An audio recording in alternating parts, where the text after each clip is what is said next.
Good morning, everyone. Good morning, Ma'am Kasundo, and good morning, classmates. I am Daryl G. Vertudaso, and I will be reporting about the political system of the Philippines and political corruption.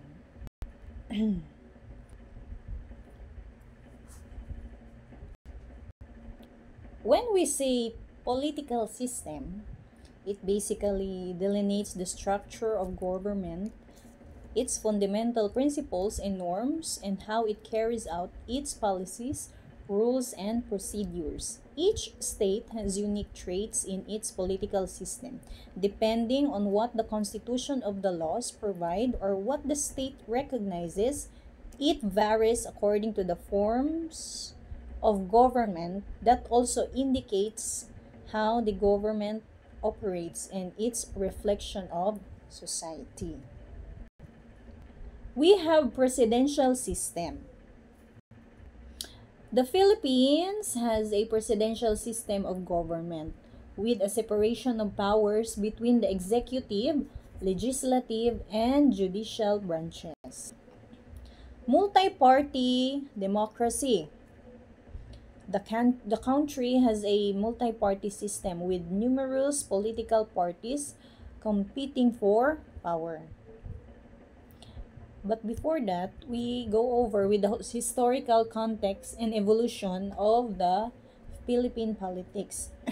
First is the Spanish during the Spanish colonialism. Spain's influence shaped the Philippines' early political structures. And then American influence.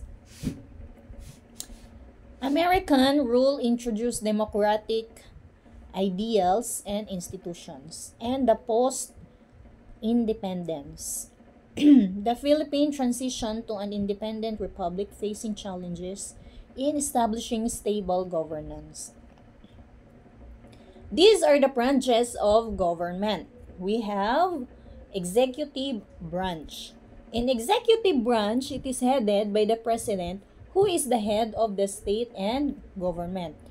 Next, the legislative branch. Who are these people? Composed of a bicameral Congress with a Senate and a House of Representatives. And the third is the judicial branch. The Supreme Court is the highest court responsible for interpreting the law. In executive branch, di ba? Sa executive branch, kinsa man ang pinakapinuno nato di ay sa Philippines. It is the president. Okay. Si president, karon kinsa may atong president? Si Bongbong Marcos. Si Bongbong Marcos is one of the executive branch. Kinsa may atong vice president? We have one only president and then one vice president. In executive branch of the Philippine government, it is headed by the president responsible for enforcing law and laws and policies. The president and it composed of president, vice president, and the cabinet members. In legislative branch, it composed of, kinsa man na sila mga legislative branch, the Senate or the senators, di ba? How many senators ba sa Philippines ang atong gibutaran? We are voting, we have 24 senators, di ba? Pero during the election, di man jud tanan nga 24 atong butaran, di ba? As you can remember, we have only voted 12, di ba? 12 muna, and then the next 12 na pod. This coming election, we are going to vote for the another 12 senators na pod, which will be sitting or tawag na serving us for how many years? 6 years. Within 6 years, sila atong senators. Next, House of Representatives. The House of Representatives are the lower chamber composed of district representatives and party list representatives. The House of Representatives are consisting how many? 316 House of Representatives. 253 of them are those district representatives.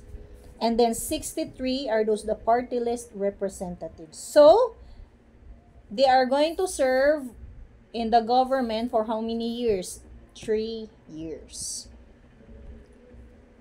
In judicial branch, mao na gi-compose nila. The Supreme Court is the highest court in the land, composed of a Chief Justice and 14 associate justices. Lower courts includes regional trial courts, metropolitan trial courts, municipal trial courts, and other specialized courts. O danatang judicial branch, danatang hustisya. Kanabitang mag-judge ta kung unsa ba, sakto ba ni, paboran ba ni nato, ato ba ning impose ang law or dili. Moagi jud diha tanan, di ba? Kung nais kanang court, when we say court, di ba? Kung naikaso ang tao, danas sayon, kung liable ba siya sa case or unsa ba tawag na nila. Sensya no, but I'm not very familiar with the words in the government kay dili jud ko kuan sa government kay no bao mapungot mong good ko. Labi na karong atong government wa ko kasabot nganong ingana na. Especially but syempre, mo ma-enjoy gibutaran sa mga tao, what ay mahimo kung di mo sunod kay they are the highest, di ba? They are the, when we say, the powerful people nga sila mo desisyon kung say buhato nato.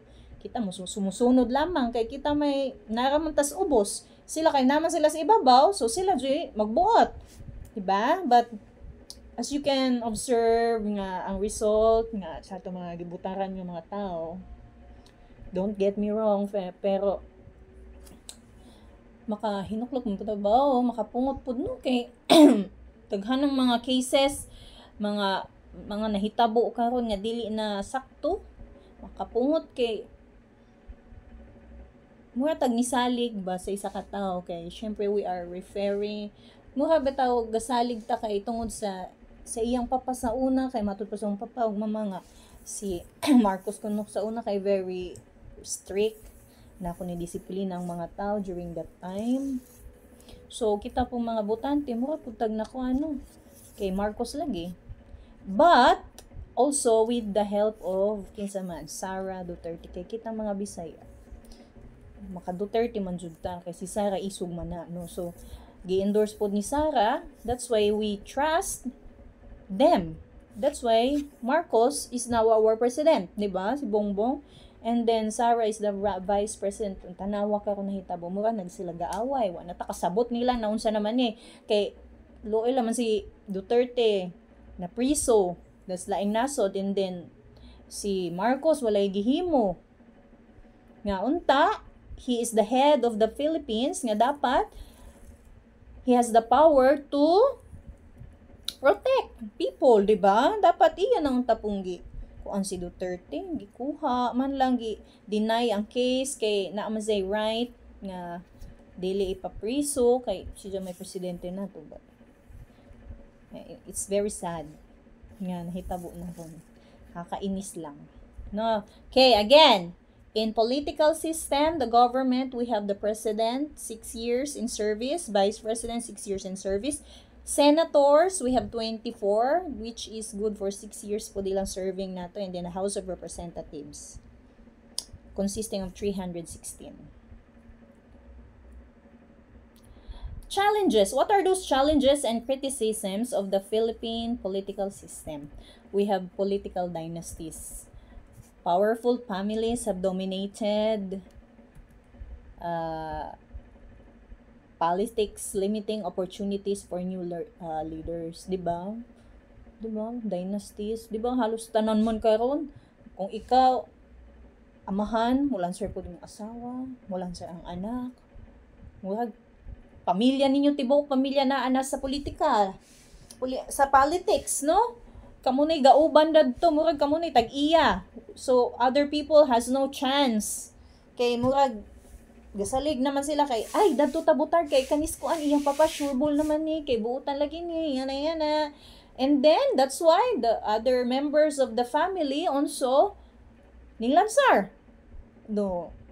Murag himo nang kuan ang atong politics nowadays. Next is the corruption. Kaning corruption.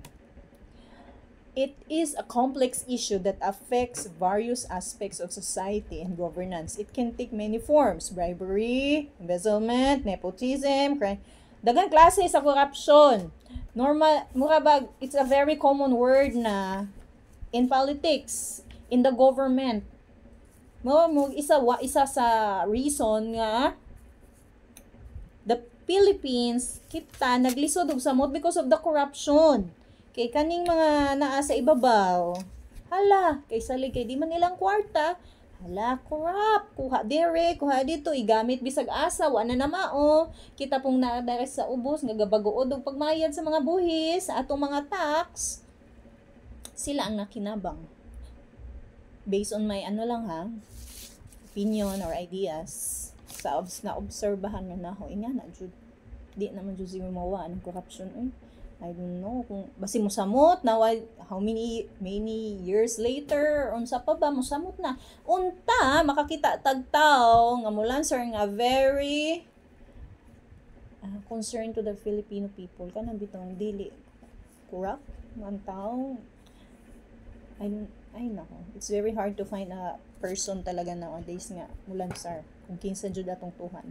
We have electoral fraud. Allegations of vote buying and manipulation have cast doubt on election and integrity. Kaning we have our upcoming election, di ba? Elections karong May 12. Dili man jud na mawa. Kini sila atong pa sa kandihay, why hatagay. But kaning mga tao pag mura gahawat bitaw nga makadawat gihapon until now, no. Mura tag naanad na ta nga makadawat ta per May.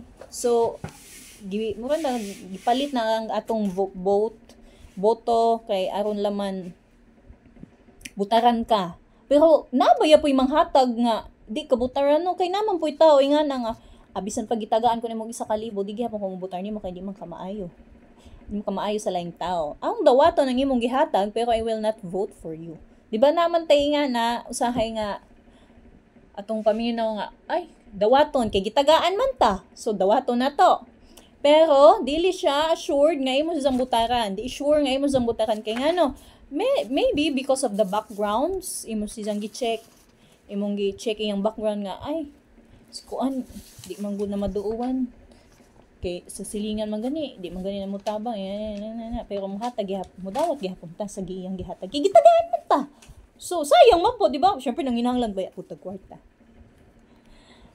Next is that we are going to define and understand the corruption in the Philippines. We have bribery, offering or accepting something of value to influence decisions, embezzlement, misappropriating public funds for personal gain, fraud, deceitful acts for financial gain such as false billing.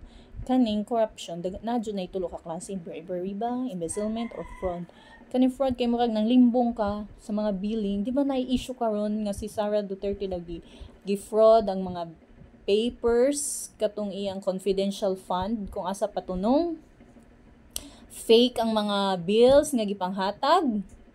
I don't know, di ba? We don't know kay unsa gadyoy tinuod. Kay sila may nakaibaw dadto. Isa pud na sa klase sa fraud. Embezzlement mao ni siya katong dishonesty or withholding or misappropriating assets or funds entrusted to one's care, custody, or control. It can occur in various contexts, including financial embezzlement or property embezzlement. And bribery means offering, giving, receiving, or soliciting something of value. O din ang mga klase sa mga corruption sa atong nasod. Manifestations of corruption across different sectors. In government, bribery, extortion, and embezzlement. Sa business naman, ang corruption sa business, tax evasions, unfair competitions, and bribery sa business. And then the law enforcement, police brutality, extortion, and illegal drug trade. Efforts to combat corruption, successes, and limitations. Anti-graft laws and institutions, designed to prevent and punish corruptions. Meron anti-graft law kan mag-punish sa mga corrupted people, mga corrupt na namumuno sa atong government. Civil society organizations, we have organizations or groups advocating for transparency and accountability. And we have media and public awareness of. Karon we are very techy naman no, mga tao. So from those media, social media, we can be aware na i-expose sa mga corrupted people and educating the public unsay angay ug dili angay buhaton. Recommendations and future outlook. The fight against corruption requires sustained efforts, continued advocacy for stronger anti-corruption measures, promoting transparency in government, and fostering a culture and integrity and crucial for building a more and just equitable Philippines. And that will be my report. Thank you, Ma'am, and thank you, classmates.